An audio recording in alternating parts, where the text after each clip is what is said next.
जीवन में महाधनी बन जाएंगे। इतना धन आपको मिलेगा कि कभी भी आपके धन में कमी नहीं आएगी। कभी भी आपका धन बर्बाद नहीं होगा। आपके पैसे की बर्बादी बिल्कुल आपके जीवन से रुक जाएगी। और जो लोग कहते हैं कि घर में पैसा तो आता है, पैसा रुकता नहीं है और पैसा बढ़ता नहीं हो रही है, उन्हें भी विशेष यह दूसरा दीपक एकादशी वाले दिन जरूर करना चाहिए। तो देखिए, पहले ही आपको बता दिया कि श्री हरिविष्णु की पूजा और उनका भोग श्री मतलब तुलसी मैया के बिना अधूरा है ना? और तुलसी मैया जो है वह श्री हरिविष्णु के बिना अधूरी है। तो देखिए, जब भी आप तुलसी का कोई दीपक करेंगे तो सीधे सीधे आप श्री हरिविष्णु को प्रसन्न कर लेते हैं। अब व्यक्ति को, यानी जो भी व्यक्ति है, किस व्यक्ति को कितना धन देना है, यह श्री हरिविष्णु के हाथ में होता है। धन देने का काम मां लक्ष्मी करती है, जो कि मां तुलसी का ही एक रूप है। मां तुलसी जो है यह माता लक्ष्मी का ही स्वरूप है ना? तो आपको करना क्या है? आपको लेनी है यहां पर हल्दी पिसी हुई, जो कि श्री हरिविष्णु से जुड़ी हुई है, आपके गुरु ग्रह से जुड़ी हुई है, आपकी कुंडली में गुरु को मजबूत करती है, सुख सौभाग्य को खींचने का काम करती है, धन कुबर खाने का काम करती है। तो एक छुटकी पिसी हुई हल्दी आपको लेनी है, और यह पिसी हुई सूखी हल्दी ही आपको अपने गमले में तुलसी का पौधा जिस गमले में लगा है उसमें अच्छे से इस हल्दी को डालना है, ठीक है ना? और ओम नमो भगवते वासुदेवाय नमः इस मंत्र का जाप करना है। कितनी बार? कम से कम 11 बार जाप करना है। ओम नमो भगवते वासुदेवाय नमः इस मंत्र का जाप करते रहना, और हल्के हल्के से तुलसी के पौधे में आपको पूरे गमले में पिसी हुई हल्दी का छिड़काव करना है। तो देखिए, जो व्यक्ति इस दीपक को एकादशी के दिन कर लेता है, ऐसा समझ लीजिए अपने जीवन से नहीं आने वाली 7 पीढ़ियों के जीवन से निर्धनता और गरीबी को दूर कर देता है। क्योंकि हल्दी जो है ना, यह साधारण नहीं है, इतनी उत्तम होती है कि रातों रात आपके जीवन में चमत्कार करती है। आपने देखा होगा कि कोई भी शादी होती है, विवाह होता है ना? कोई भी ऐसा शुभ काम हम करते हैं उसमें हल्दी जरूर लेते हैं। गृह प्रवेश जब हम करते हैं तो हल्दी के स्वस्तिक का निर्माण करते हैं। कोई भी अच्छा काम करने जा रहे हैं, हल्दी उसमें लेते हैं, और हल्दी जो है यह आपके गुरु गृह को मजबूत कर देती है। अगर कुंडली में गुरु कहीं ना कहीं मजबूत है तो इससे उत्तम दीपक आपको, ऐसा समझिए, एकादशी का मिलेगा नहीं। बहुत ही उत्तम दीपक है। तुलसी के गमले में एक छुटकी पिसी हुई हल्दी डालना है, तो यह बहुत ही उत्तम दीपक है। इस दीपक को आप जरूर करें एकादशी वाले दिन, और साल का सबसे बड़ा यह दिन है। तो इस दीपक को करने से श्री हरि विष्णु आपसे न केवल प्रसन्न होते हैं, आपसे इतना प्रसन्न हो जाते हैं कि जीवन में कभी आपके गरीबी और निर्धनता को नहीं आने देते हैं। तो चलिए अब बात कर लेते हैं अपने तीसरे दीपक की, जो कि मुख्य द्वार से जुड़ा हुआ है, और यह दीपक है स्थिर लक्ष्मी के वास के लिए। ऐसा पैसा आपके घर में आएगा जो आपके घर में ही रुकेगा। ऐसा पैसा कभी आपके घर में नहीं आएगा जो आपके घर से जाएगा और शेष करर फिजूल खर्ची में जाएगा। अब आधे से ज्यादा लोगों की यही समस्या होती है कि घर में पैसा तो आता है लेकिन बहुत जल्दी घर से चला जाता है, या फिर फिजूल खर्ची में चला जाता है। तो धन की बेबांदी जिन लोगों के घर में हो रही है, उन्हें विशेषकर यह तीसरा दीपक करना है। या जिन लोगों के पास बिल्कुल पैसा आना बंद हो गया है सर, पर लगातार कर्जा बरठे, आपको फिर से क्या लेना है? हल्दी लेनी है पीसी हुई, जो कि श्री हरि विष्णु से ही जुड़ी हुई है ना? पीसी हुई हल्दी लेनी है, और थोड़ा सा पानी डालकर उसका गाढ़ा गाढ़ा आपको पेस्ट बना लेना है। अब इसी हल्दी से आपको अपने घर में स्वास्थिक बनाने हैं। कितने स्वास्थ्य? एक स्वास्थिक आपको बनाना है अपनी तिजोरी पर, जिसमें आप पैसा रखते हैं। चाहे तो आप संदूक में रखते हैं, अलमारी में रखते हैं, जिस चीज में भी पैसा रखते हैं, बस वहां पर हल्दी से एक स्वास्थिक बनाना है। दूसरा स्वास्थिक आपको कहां बनाना है? अपने घर के मंदिर में, है ना? और 2 स्वास्थिक आपको बनाने हैं अपने घर के मुख्य द्वार पर बाहर की तरफ। हल्दी से 4 स्वास्थ्य आपको बनाने हैं। 2 स्वास्थिक मुख द्वार पर बाहर की तरफ, एक तिजोरी पर, है ना? और एक अपने घर के मंदिर में। बस ये दीपक आपने अगर एकादशी वाले दिन कर लिया तो देखिए, जो धन की तिजोरी है उसमें पैसा भरा रहेगा। कभी भी धन की तिजोरी धन से खाली नहीं होगी, क्योंकि जहां पर हल्दी का स्वास्थिक होता है वहां कभी धन की कमी नहीं होती है। हमेशा वहां पर धन की देवी माता लक्ष्मी वास करती हैं, क्योंकि हल्दी किससे जुड़ी हुई है? श्री हरि विष्णु से। और माम लक्ष्मी कहां होती है? जहां श्री हरि विष्णु वास करते हैं। अब बात करें कि आपके घर का मंदिर जो है उसमें अगर आप एक स्वास्तिक बनाते हैं तो आपके घर से ऊर्जा जो है पूरे में ऊर्जा फैलती है ना? तो आपके घर में पॉजिटिव एनर्जी बढ़ती है, सकारात्मक ऊर्जा बढ़ाती है। जब आप अपने घर के मंदिर में हल्दी का स्वास्तिक बनाते हैं, आपके घर से बुरी शक्तियां, नेगेटिव एनर्जी जैसी चीजें बिल्कुल आपके घर में नहीं रुकती हैं। मुख्य द्वार तो इतना उत्तम होता है कि मुख्य द्वार से ही मां लक्ष्मी की नजर सबसे पहले आपके मुख्य द्वार पर ही पड़ती है, और मुख्य द्वार पर अगर आपने हल्दी के स्वस्तिक बना दिए तो मां लक्ष्मी देखते ही प्रसन्न हो जाती है। जीवन में धन, सुख, संपत्ति प्राप्ति हो जाती है, समस्त मनोकामना व्यक्ति पूर्ण हो जाती है।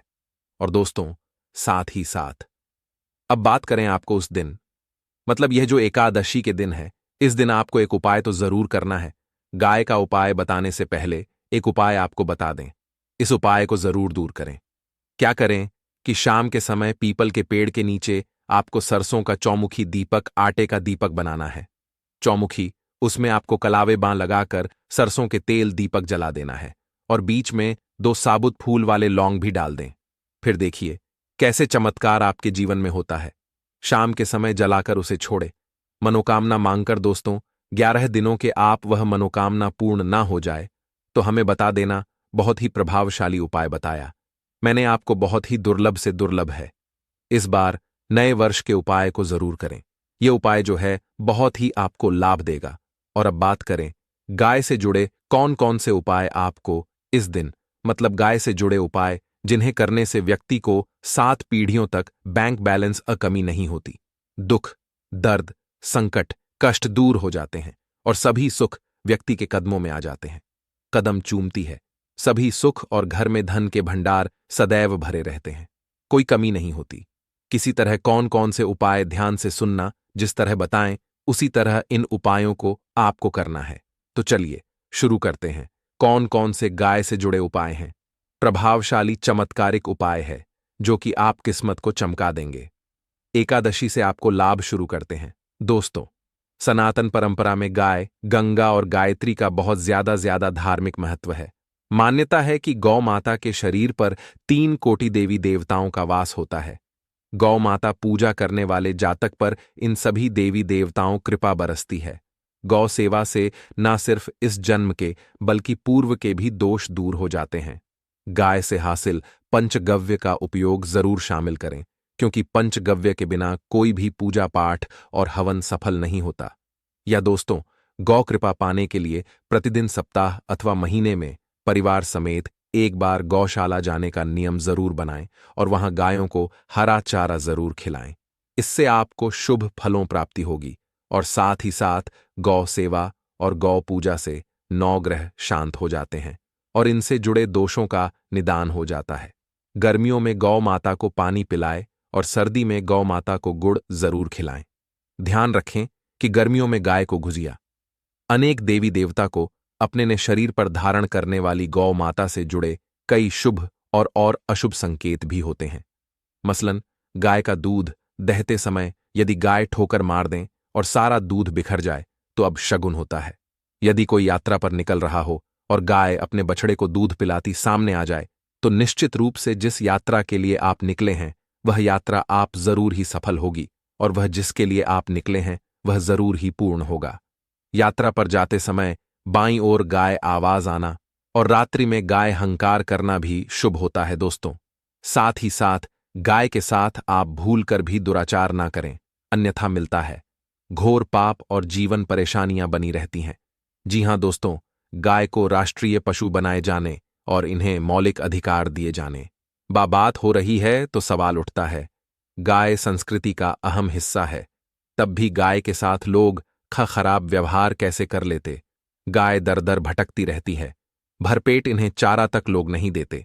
गाय जब तक दूध देती रहती है तो उन सेवा होती है, और जैसे ही दूध देना बंद कर देती है तो लोग इन्हें उन किस्मत पर छोड़ देते हैं, सड़कों पर और गलियों में भटकने के लिए।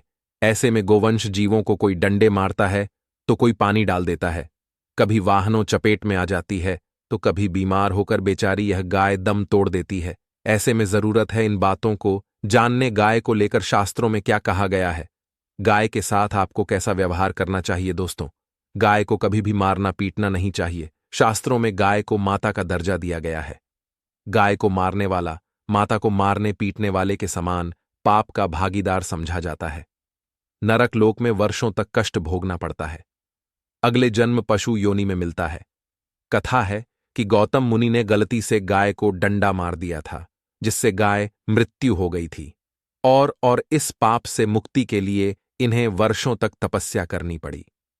भगवान श्री कृष्ण जी ने बैल स्वरूप में आए वृद्धाश्रम का वध कर दिया था, जिससे मुक्ति के लिए भगवान श्री कृष्ण को संपूर्ण तीर्थों को एक कुंड में बुलाना पड़ा और इस कुंड में स्नान से वह पाप मुक्त हो गए थे। दोस्तों, साथ ही साथ पानी पी रही गाय को भगाते हैं।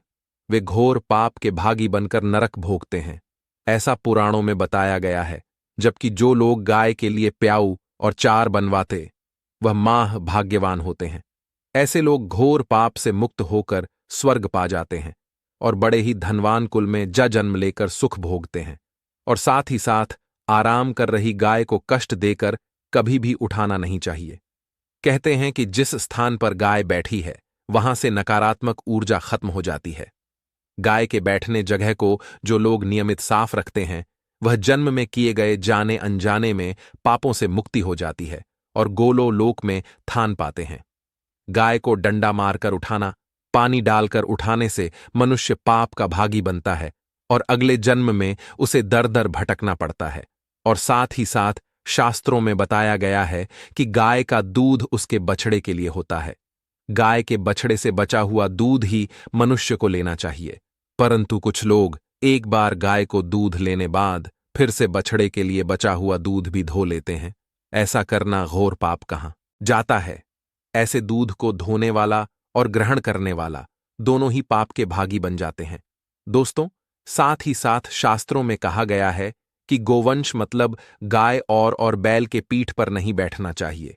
इन पीठ पर बैठने से महापाप लगता है। ऐसे लोगों को नरक और यातना भोगनी पड़ती है।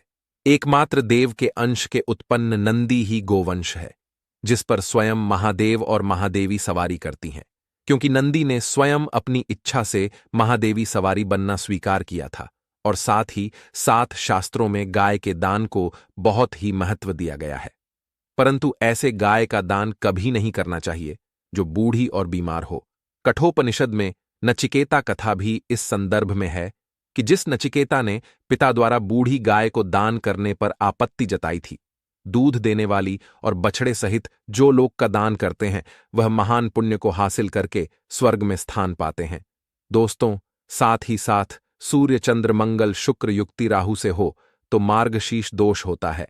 यह भी मान्यता है कि सूर्य का संबंध पिता से एवं मंगल का संबंध होने के कारण सूर्य यदि शनि राहु या केतु के साथ स्थित हो या दृष्टि संबंधी हो तथा मंगल युति राहु या केतु से हो तो मार्गशीर्ष दोष होता है।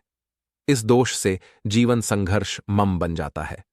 मार्गशीर्ष दोष हो तो गाय को प्रतिदिन या किसी भी एकादशी को या किसी पूर्णिमा के दिन अमावस्या या किसी भी खास दिन पर रोटी गुड़ चारा खिलाने से मार्गशीर्ष दोष खत्म जाता है।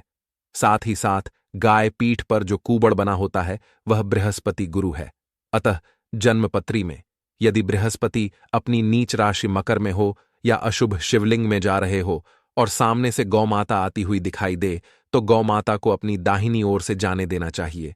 आप यात्रा जरूर ही सफल होगी और जिस घर में गाय होती है उसमें वास्तु दोष स्वतः ही खत्म हो जाता है। और साथ ही साथ आपको बता दें कि गाय को आप भी रोटी बनाएं, प्रतिदिन ताज़ी रोटी ही बनाएं। गाय को अगर आपने रोटी बनाई है तो कोशिश करें कि उस रोटी को आप तुरंत ही गाय को दे दें। अगर आप उस रोटी को रख दें और उस रोटी को अगले दिन देंगे तो वह रोटी बांसी मानी जाएगी। गाय को कभी भी बांसी रोटी ना दें, इससे घर में नकारात्मक ऊर्जा वास करती है और जो भी काम आपके बनने वाले होंगे वह काम भी आपके बिल्कुल भी नहीं बनेंगे। इससे आपके घर में हमेशा दर्द देवता का वास रहेगा और आप जिस भी काम को करेंगे उस काम में आपको हमेशा असफल ही हाथ लगेगी। इसीलिए कोशिश करें गाय को रोजाना ताज़ी रोटी बनाकर खिलाएं और रोटी को बिल्कुल ना रखें। बांसी रोटी गाय को ना दें और साथ ही साथ सड़ी गली चीजें गाय को नहीं खिलानी चाहिए। घर में कोई फल है, कोई सब्जी है, सड़ जाए तो लोग क्या करते हैं? गाय को देते हैं। ऐसा नहीं करना चाहिए। ऐसा करने से यदि आप गाय को खिलाते हैं तो आप पाप के भागी बन जाते हैं। आप बिल्कुल सड़ी गली चीजें गाय को ना खिलाएं और साथ ही साथ एकादशी पर आटे 11 लोहियां बनाकर उनके ऊपर हल्दी लगाएं। इसके बाद गाय को खिलाएं। हर एक लोही को खिलाते समय गाय के सिंह आपके जीवन में खुशियां ही खुशियां होंगी। और एक बार एकादशी पर आप 7 बार गाय परिक उत्पन्न भी कर लें तो आपके समस्त काम होंगे। और एकादशी पर साथ ही साथ आप गाय को जब भी रोटी दे, रोटी पर या तो आप थोड़ी हल्दी लगा लें या थोड़ा गुड़ रख लें। अगर गुड़ ना हो तो आप थोड़ा घी रख सकते हैं। दोस्तों, तो गाय को कभी भी सूखी रोटी ना खिलाएं। सूखी का मतलब गाय को रोटी खिलाए, उस पर कुछ ना कुछ रखकर खिलाएं। हल्दी रख ले, गुड़ रख ले, मिश्री घी या जो भी रख ले, मतलब खाली नहीं खिलानी है। इतना करने मात्र से आपके जीवन के सभी दुख दर्द समाप्त हो जाए। दोस्तों, यह थे गाय से जुड़े कुछ महत्वपूर्ण उपाय, कुछ बात जिन्हें आपको ध्यान में जरूर रखना है। दोस्तों, चैनल को सब्सक्राइब करना बिल्कुल भी नहीं भूलना। कृपया आप चैनल को सब्सक्राइब जरूर करें। आप सभी का धन्यवाद।